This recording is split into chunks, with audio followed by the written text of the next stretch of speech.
Right now, tonight, at least 8 shortwave frequencies are still broadcasting strings of numbers that no government on Earth will admit to sending. Some have been on air since before the Berlin Wall fell, and they have never stopped. I'm Marlowe, and this is Marlowe Explains Mysteries. Pardon the static, we're working with old equipment tonight. 8 number stations are still transmitting today, decades after the wars that supposedly justified them ended, and not one has ever been officially claimed. Let's tune in. Number 8. The Lincolnshire Poacher. For over 20 years, listeners across Europe and the Middle East tuned into a shortwave frequency and heard the same 8 notes of an old English folk tune, over and over, followed by a woman's voice reading number groups in perfect, emotionless English.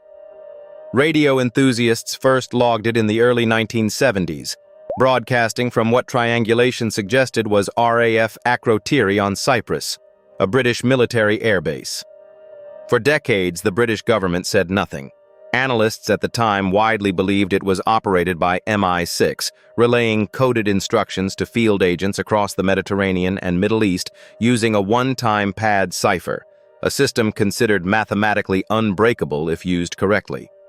The station vanished abruptly around 2008, its frequency going silent almost overnight.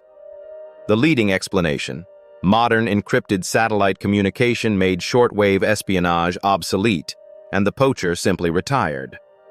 But archivists at the CONET project, who cataloged thousands of hours of numbers station recordings, note something odd. A near-identical station, nicknamed the Cherry Ripe, appeared broadcasting from Australia using the same cipher structure, same handlers, same silence when asked.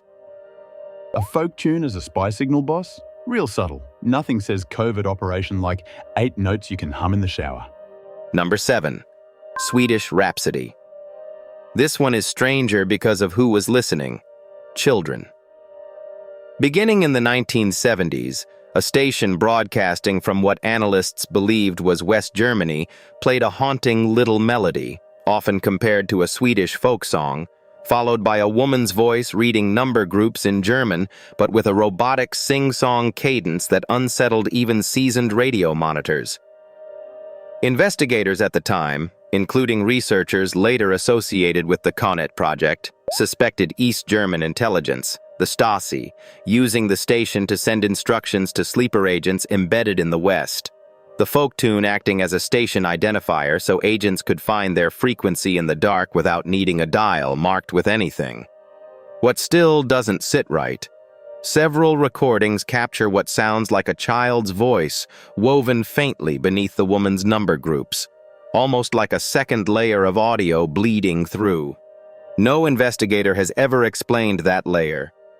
The leading theory is simple tape interference from a shared studio. But the station went dark exactly when the Stasi archives were seized in 1990, and no one who worked there has ever spoken about a child in the room. Number 6. UVB-76, nicknamed the Buzzer. Tuned to 4625 kHz, this station has broadcast almost nothing but a repeating buzz tone roughly 25 times a minute since at least 1982, transmitting from somewhere in the forests near Povarovo, Russia. Radio hobbyists have kept it running as a kind of shared vigil for over 40 years, because every so often the buzzing stops, and a Russian voice reads out strange phrases. In 1997, listeners logged the words "Ya vzblesnul," meaning roughly "I have flashed," followed by a string of numbers and names. In 2010, the frequency shifted location entirely mid-broadcast, suggesting a physical relocation of the transmitter itself. Investigators, including Russian journalists who tracked down the site near a decommissioned military base, believe it functions as a military dead hand signal, a way to confirm the transmitter's chain of command is still intact. Silence would mean something has gone catastrophically wrong upstream. Russia has never officially acknowledged operating it, the detail that keeps analysts awake. In August 2010, Listeners heard what sounded like furniture being moved and a phone ringing in the background before the buzzing resumed, as if someone had simply forgotten to mute the room. A buzzing dead hand signal that's been humming since the 80s and nobody checks on it? Boss, that's not eerie, that's a fire hazard. Number 5. The Yosemite Sam Station. Logged by shortwave hobbyists beginning in the mid-1990s on a frequency near 6840 kHz, this one breaks every convention. Instead of a somber folk tune, its interval signal is a looping clip of the cartoon character Yosemite Sam shouting, before switching into a flat robotic voice reading number groups in English. Monitors triangulated the signal to somewhere in the continental United States, and its cadence closely matches known numbers, station formats used by intelligence services during the Cold War. No agency has ever acknowledged it. The leading theory among radio researchers is that it's genuinely American in origin, possibly a training exercise or a deliberately absurd cover signal designed so that if intercepted, it would be dismissed as a prank rather than investigated seriously, hiding real tradecraft behind something nobody takes seriously. It is still logged sporadically by hobbyist networks today. The detail nobody has resolved. The cartoon clip is slightly different in pitch and length across separate recordings taken years apart, meaning someone, somewhere, keeps re-recording it from the original cartoon rather than looping a single saved file. Number 4. The Squeaky Wheel, officially cataloged as SO6. First logged near 50-60 kHz in the early 2000s, this station opens with a harsh, grinding mechanical squeal, like an unoiled hinge, before a monotone voice reads 5-digit number groups in Russian. What separates it from the others is its schedule. It broadcasts with unnerving mathematical precision, always at the same minute past the hour, across specific days tied to a repeating calendar cycle that radio monitors eventually mapped out completely. That precision is exactly what convinced analysts, including members of the volunteer monitoring group Priom, that it is operated by Russian military intelligence for field communication with operatives who need a broadcast they can find blind, without a working receiver dial, just by counting seconds. Unlike the Lincolnshire Poacher, this one has never gone silent for more than a few weeks at a stretch since it was first identified. The detail that troubles researchers most. In 2015, monitors noticed the squeal itself had subtly changed pitch, as if a physical machine producing the sound had been repaired or replaced, meaning somewhere a real person is still maintaining hardware for a signal that officially does not exist.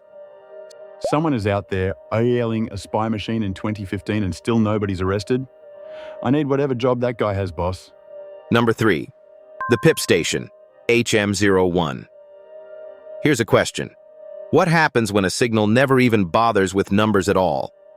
Since at least the late 1990s, monitors near 3756 kHz have logged a station that transmits nothing but a rapid series of electronic pips, evenly spaced, occasionally interrupted by longer tones, with no voice component whatsoever.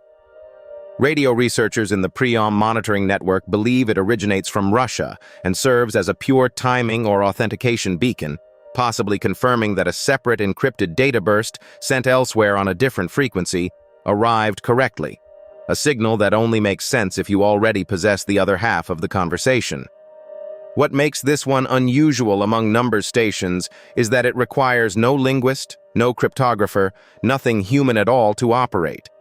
It could theoretically run forever on an automated timer with no one listening on the other end ever again. And that's the unresolved part. In 2019, monitors recorded a 40-minute gap in the Pip sequence, the longest ever logged.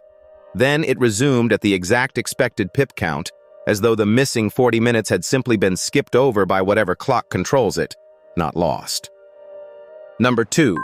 Atencion, or V02A.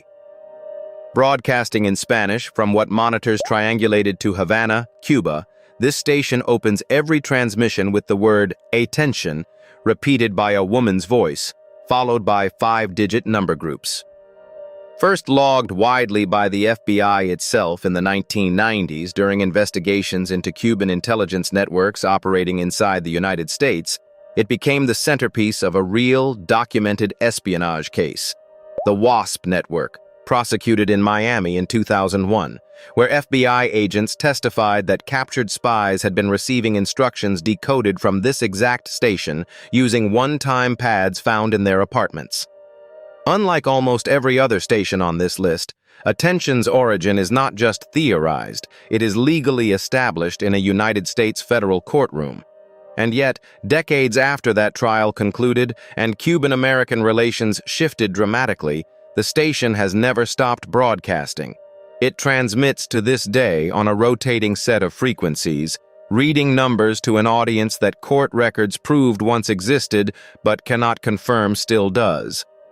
The unresolved detail: analysts have never identified who, if anyone, is still writing down those numbers on the receiving end. Wait, this one actually went to trial? So it's not a legend, boss, it's evidence with a case number. That's almost worse. And number one, the one nobody sees coming. The backwards music station, logged by hobbyists as XM. First reported in the early 2000s near 7887 kHz, this transmission plays what sounds like ordinary orchestral music, except it's been reversed. Every note running backward, stretched and slowed until it becomes an eerie, dragging wall of sound. Buried within that reversed music, monitors eventually isolated faint number groups spoken so slowly they're nearly swallowed by the melody, a technique cryptographers call audio steganography, hiding a message inside something that sounds harmless enough to ignore. No government has claimed it. No agency has been formally linked to it, unlike Atencion or the Poacher. It is the only station on this list where the technical method itself, not the operator, is the mystery. Researchers still debate whether it's a genuinely new form of covert transmission or something built specifically to bait investigators like us into overanalyzing music. Here is the detail that connects every station on this countdown and still doesn't sit right. Every single one of them, decades after their supposed purpose expired, is still transmitting tonight. Whoever is listening on the other end has never once needed to be told to stop.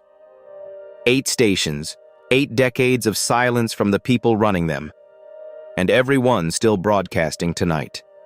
The pattern isn't the code. It's the fact that no one has ever bothered to shut them off. Tell me in the comments which station you'd tune into at 3 a.m. And if this case file earned it, subscribe. Marlowe Explains Mysteries has more frequencies left to crack.